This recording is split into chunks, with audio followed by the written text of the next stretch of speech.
મિત્રો તમે જોતા હશો અત્યારે એક બાજુ ભાજપ વારંવાર એવું કહી રહી છે કે કોંગ્રેસને અમે બે જ છીએ, કોંગ્રેસને અમે મત દઈએ. અને કોંગ્રેસ મજબૂત થાય એમાં રસ છે. શું કામ?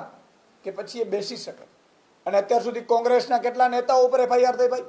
આજે ઈશુદાન ગઢવી પ્રદેશ અધ્યક્ષ છે, છતાં એમની ઉપર ખોટી એફઆઈઆર કરી અને જેલમાં નાખી દેવામાં આવ્યા. ભાઈ અમારો શું ગુનો છે? અમે શું ગુનો કર્યો છે ભાઈ?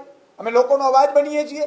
પણ ઠીક છે, પણ મારે એ કહેવાનું છે કોંગ્રેસના નેતાઓ ઉપર કોઈ એફઆઈઆર નથી થતી, કોંગ્રેસના કાર્યકર્તાઓ ઉપર એફઆઈઆર નથી.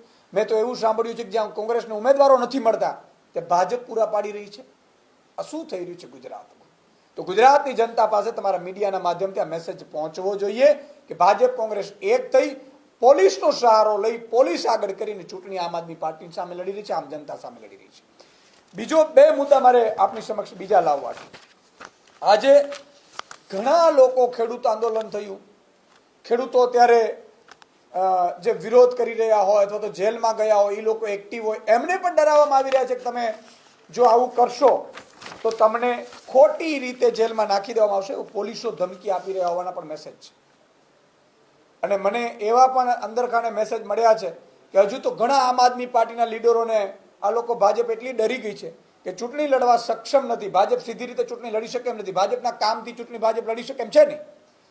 ભાજપ પાસે કોઈ એવા મુદ્દા નથી કે જેના માટે ચૂંટણી લડી શકે. ત્યારે ચૂંટણીમાં આમ આદમી ન લડી શકે, આમ આદમીને કેમ બેસાડી શકાય, આમ જનતાને બેસાડી શકાય કેમ, એનાથી ઉપર નોમિનેશન કેમ રદ થઈ શકે એવા ષડયંત્રો કરાઈ રહ્યા છે. જેનાથી અમે ગુજરાતની જનતાને વાકેફ કરીએ છીએ.